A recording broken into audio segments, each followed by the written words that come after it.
De Matthieu 1, verset 20. Dans Matthieu 1, verset 20, l'ange Gabriel lui dit, c'est pour ça que ce qui a été conçu dans son sein s'appelle enfant du Saint-Esprit. Donc le Saint-Esprit, c'est le Père de Jésus-Christ. Oh. Et Jésus va dire ça. Jésus va dire l'esprit de mon Père qui habite en moi. Et après ça, il va dire mon Père qui habite en moi. C'est lui qui accomplit ses œuvres. Donc, il va attester lui-même que le Saint-Esprit, c'est son Père. Ce n'est pas un sous-Dieu, c'est Dieu. Matthieu 1, verset 20. Quelqu'un a la version, toutes les versions ne disent pas ça. Voilà. Cette version dit que l'enfant qu'elle a conçu vient du Saint-Esprit, son géniteur. Mais ma version, je l'aime. Elle dit, c'est pour ça que ce qui est conçu en elle sera appelé fils du Saint-Esprit. Comme il y pensait, voici qu'un ange du Seigneur lui apparut en songe et dit, Joseph, fils de David, ne crains pas de prendre avec toi Marie, ta femme, car l'enfant qu'elle a conçu vient. Amen. Donc quand cette version dit vient, tu peux penser seulement que le Saint-Esprit, il est sorti comme une maison. Non.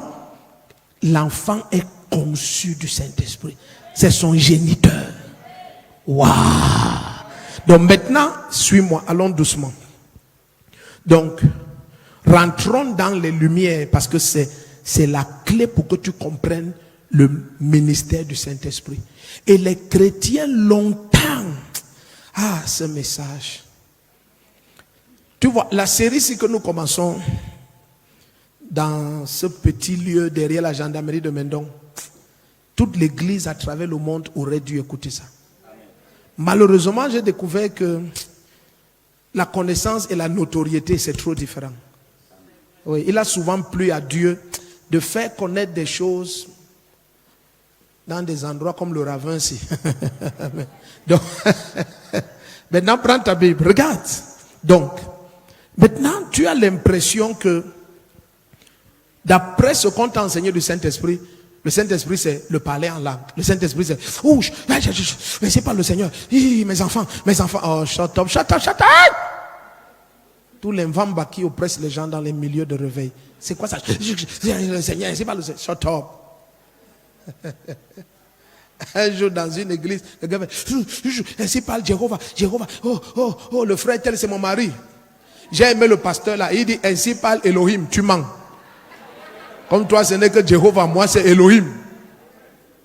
Tu vois la comédie. Les gens ne connaissent pas Dieu. They don't know God. There is not a joke. Amen. Donc dans cette lumière-ci, qui opérait dans cette autre création, qui est dominée par le soleil. Amen. Dominée par le soleil. Parce que tous les astres sont différents en gloire. Amen. Donc, maintenant, Jésus vient et il est la véritable lumière qui vient dans le monde. Et on précise que et le monde a été fait par elle. Donc, si tu veux connaître la réelle nature des choses, il te faut accéder à cette lumière. Il te faut naître de Dieu. Mais tu vas découvrir que par-delà naître de Dieu, il te faut connaître le Saint-Esprit. Pourquoi? Parce que c'est lui l'auteur de toute la création. Regardez comment Jésus va nous parler. Sautons, on va lire quelque chose. Nous sommes dans Jean 1, on va revenir. Allons dans Jean 16. Est-ce que tu as une Bible qui t'appartient? Allons dans Jean 16, verset 13 jusqu'à 15. Jean 16, verset 13 à 15. Tu es là-bas, dis Amen. Mettez ça, voilà. Il dit, quand il sera venu, lui. Regarde comment Jésus parle du Saint-Esprit. Il dit l'esprit de vérité. Oh, my God. Donc, ça veut dire que c'est lui qui nous conduit dans l'exact. C'est lui qui nous amène par-delà ce qui paraît au sens.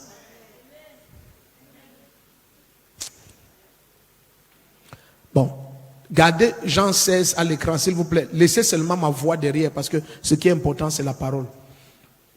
Lorsque tu pries, par exemple, lorsque tu pries, n'est-ce pas? Je vais vous expliquer pourquoi. Il y a quelque chose que j'ai dit qui te dérange depuis, mais je vais t'expliquer, tu vas comprendre. Ce qui te dérange depuis, c'est le fait que j'ai dit que depuis plus de 20 ans, j'ai jamais prié sans que Dieu m'exauce. C'est vrai. Et même toi, ça va commencer comme ça. Attends, c'est simple. Regarde. Beaucoup d'entre vous ne comprenez pas. Si vous causez avec votre frère, n'est-ce pas?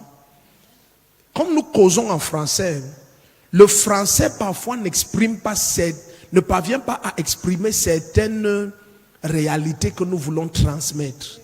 Donc maintenant tu causes avec ton frère comme ça et tu dis, oh tu vois, donc demain on doit être au village et c'est très sérieux, il faut que tu sois là. Donc tu vois comment il rit. Tu lui dis, tu vas en dialecte. Tu dis, tu vois, maintenant pourquoi tu vas en dialecte? Parce que tu veux maintenant transférer quelque chose tel que son âme saisisse. Tu as l'impression que ce que tu as dit tout à l'heure, ça flottait. Regarde bien aimé, les mots-ci que nous utilisons quand nous prions, ils sont incorrects pour communiquer avec Dieu. Je vais vous expliquer. Non, je vais vous expliquer. Pourquoi je dis ça? Parce que lorsque par exemple tu pries, en fait qu'est-ce que tu exprimes quand tu pries? Tu n'exprimes que tes émotions. Oh papa, je manque de ceci, donne-moi. Toi, tout ça ce sont tes émotions, les sensations au niveau de ta chair. Mais qu'est-ce que ton esprit dit? Maintenant, le seul moyen pour que ce que ton esprit dit s'exprime, or ton esprit est un avec le Saint-Esprit. On va voir ça dans 1 Corinthiens 6 verset 17. Celui qui s'attache au Seigneur est avec lui un esprit. Donc tout d'un coup, ton esprit connaît exactement ce qu'il faut. Car l'esprit de l'homme connaît tout ce qui le concerne. Donc maintenant, pourquoi donc nous devons être remplis du Saint-Esprit? Afin que le Saint-Esprit, en prenant contrôle de l'homme intérieur, étant uni à notre esprit, nous donne maintenant le langage de Dieu. Donc à ce moment, je peux avoir faim. Mais si je laisse mon intellect prier, c'est mon besoin de nourriture qui va s'exprimer. Mais si je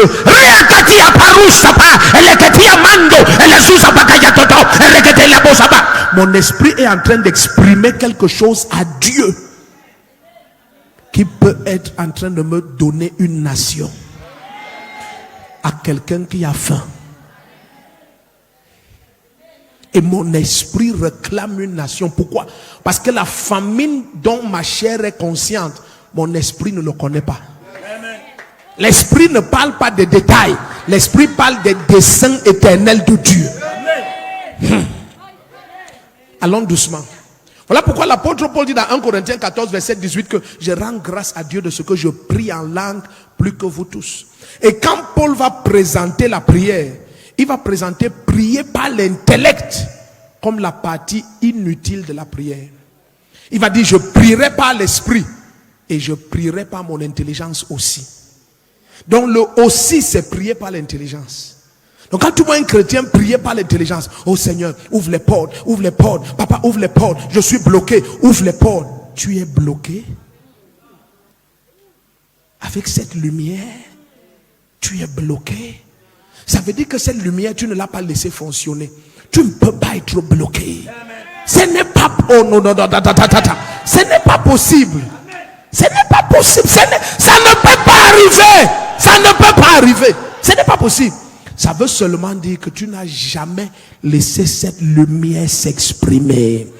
Jésus dit que votre lumière brille.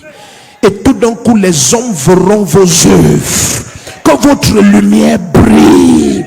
Qu'elle brille. Qu'elle brille. Allons doucement. Et tu as découvert que la lumière ne brille pas jusqu'à ce que tu pries. Dans Luc 9 ou Matthieu 17, quand Jésus les amène sur la montagne, la Bible dit qu'il s'est mis à prier. Regarde. Quand il sera venu, lui, l'esprit de vérité, il vous conduira où? Dans toute la vérité. Les immatures croient que toute la vérité, c'est quand il te révèle que c'est ton oncle qui veut te tuer. Même ça est faux. C'est pas ton oncle. Ton oncle est victime de quelqu'un. Tu n'as toujours pas la vérité. La vérité, ce n'est pas l'ensemble des informations humaines qui sont vérifiables sur la terre. Suivez bien. La vérité n'est pas l'ensemble des informations humaines qui sont vérifiables sur la terre. Non. La vérité, c'est ce qui est déposé dans le cœur d'éternité de Dieu. C'est ça la vérité. Si quelqu'un vient par exemple te dire que, oh voilà, le Seigneur m'a montré que, finissons ça, je vais vous dire quelque chose. Car ces paroles ne viendront pas de lui-même, mais il parlera de tout ce qu'il aura entendu et annoncera les choses à venir. Voilà, c'est bon, on peut enlever ça.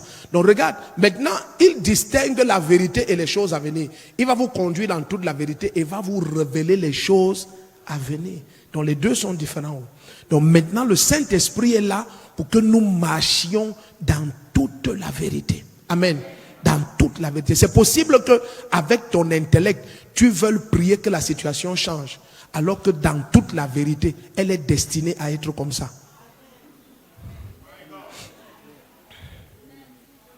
Je remballe ça d'une autre manière.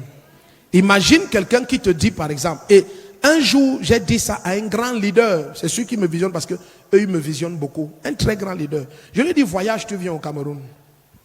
Amen. Très grand. Et il me dit non, il y a tel prophète qui a prophétisé ceci sur mon pays. Je lui ai dit oui.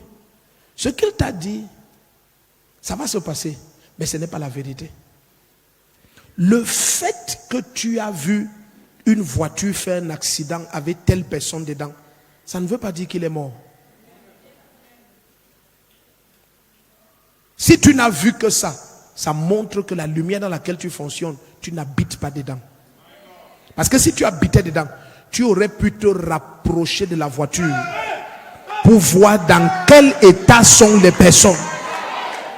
Donc maintenant, qu'un prophète t'a dit qu'il y aura l'accident, c'est vrai. Mais ne panique pas, ça ne veut pas dire que tu es mort.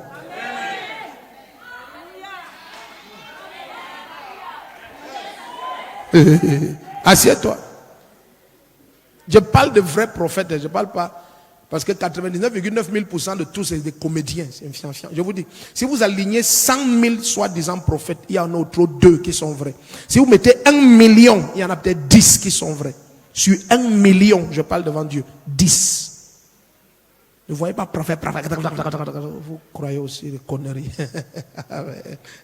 Donc, je lui ai dit que non. Et je ne parle pas de petits leaders, non, les grands, les leaders, les gens chefs d'État, machin. Donc, je lui dis non, ce n'est pas pour dire. Il dit, voilà ce qu'il m'a dit. Je lui dis, laisse ça. Ce qu'il t'a dit là, le fait qu'il n'ait dit que ça, c'est la preuve que la lumière là, il la visite. Il n'habite pas dedans. S'il habitait dedans, il devait aller regarder. Regarde comment Joseph est.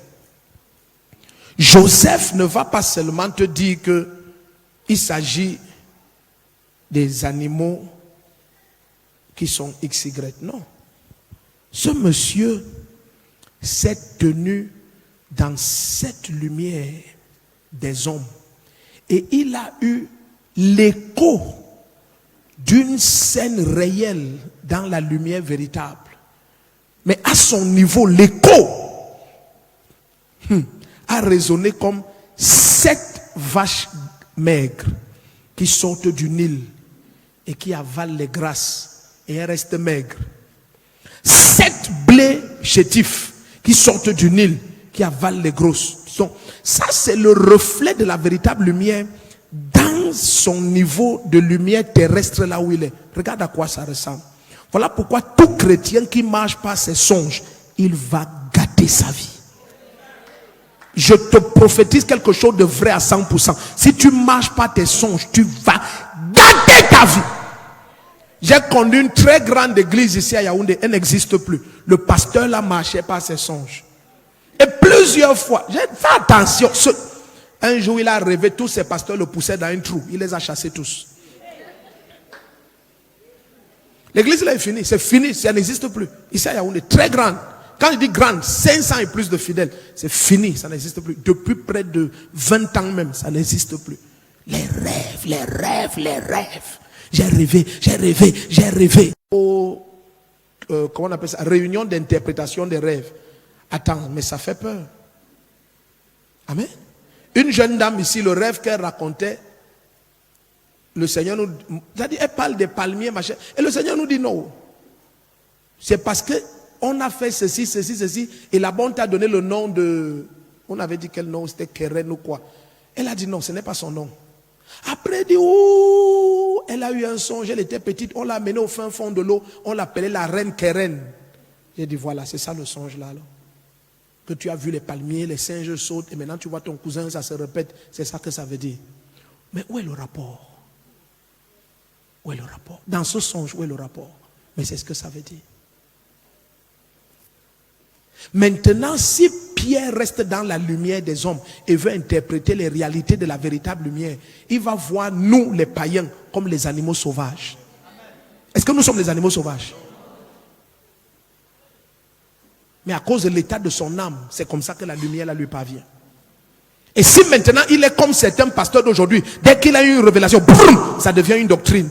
Pierre va commencer à prêcher que, vous voyez, maintenant Dieu m'a montré, à partir de maintenant, nous devons seulement manger les animaux qu'on suspend sur les nattes. Les animaux impurs, parce que Dieu a dit tu et mange. Et la voix de Dieu demeure à toujours. Donc s'il a dit tu et mange, c'est que jusqu'à présent il dit toujours tu et mange. Et les visions de l'Éternel sont éternelles. Donc c'était une natte. Donc maintenant ça devient une secte. Quand on apporte ta nourriture, c'est les animaux sauvages sur une natte. Et avant que tu manges, la voix doit résonner tu et mange, tu et mange. Mais c'est comme ça que les sectes naissent.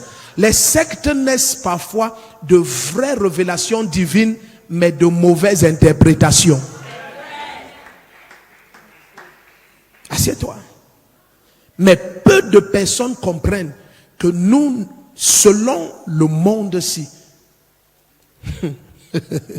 la lumière dans laquelle ils sont, c'est une fausse lumière. Fausse. Tous les, comment on appelle ça, les IRM qu'il y a sur cette terre, ça ne voit ni l'âme ni l'esprit. Ça ne voit que la carcasse. Ça ne te voit pas. Et ce que ça parvient à voir, quand tu meurs, on voit toujours ça. Mais pourtant tu es parti. Mais on ne te voyait toujours pas. Quelqu'un comprend ce que je dis? Quand on dit qu'il s'en est allé, si on fait l'IRM du corps qui est resté, on va revoir le foie, l'intérieur du foie. Tout est là, mais tu n'es plus là. Mais depuis qu'on fait les IRM, on ne t'a toujours pas vu. C'est pour ça que tu ne peux pas espérer que quelqu'un d'intellectuel explique une guérison divine. Parce qu'il ne t'a jamais étudié. Il ne te voit pas. Il ne te voit pas. Il ne t'a jamais vu. Il ne te connaît pas. Il étudie là où tu habites. Oh, les gens, s'ils ne sont pas dans cette salle. Je dis, il étudie là où tu habites. Et tu vas découvrir que dans l'homme, c'est le souffle de l'Éternel qui donne la sagesse. Donc, l'homme n'est qu'une lampe de l'Éternel. Donc, c'est la brise du Tout-Puissant qui donne vie à la carcasse. Mais aucune machine ne voit ta personne. Mais la parole, Hébreux 4:12, rien n'est caché aux yeux de celui avec qui nous traitons. Donc, dans cette véritable lumière, tu vois les choses comme Dieu voit. Oh, attends, je vais t'expliquer, tu vas comprendre, non? Tu vas comprendre. Avant que Pierre, Jean et Jacques ne naissent de nouveau, Jésus a voulu qu'ils expérimentent cette lumière-là. Alors, il a pris Pierre, Jean et Jacques. Il ne pouvait pas prendre Judas Iscariote. Parce qu'il ne peut pas entrer dans les... Si quiconque voit cette lumière, l'enfer ne peut plus te prendre. Dans la véritable lumière. Et ils ont dit, Pierre a dit, Seigneur, c'est bien que nous soyons ici. Nous allons faire 3 tentes. Une pour toi, l'autre pour Moïse, l'autre pour Élie. Pierre, comment tu connais que ça c'est Moïse et ça c'est Élie? Dans la lumière là, on connaît. Tu connais, tu ne peux pas expliquer, tu connais. Donc, quand quelqu'un te demande que comment tu connais mon nom? Tu connais. Comment tu connais que tu connais? Tu connais. You know. You just know. Assieds-toi. Si tu parviens à expliquer, c'est que tu ne connais pas. Comment tu connais que quand tu te lèves, tu ne dois pas marcher à 4 pattes? C'est en toi. C'est dans l'ADN. Aucun homme ne bagarre avec la tentation d'aller à 4 pattes. À moins qu'il soit possédé d'un esprit animal. Il va en 4 pattes. Non. Tout homme normal.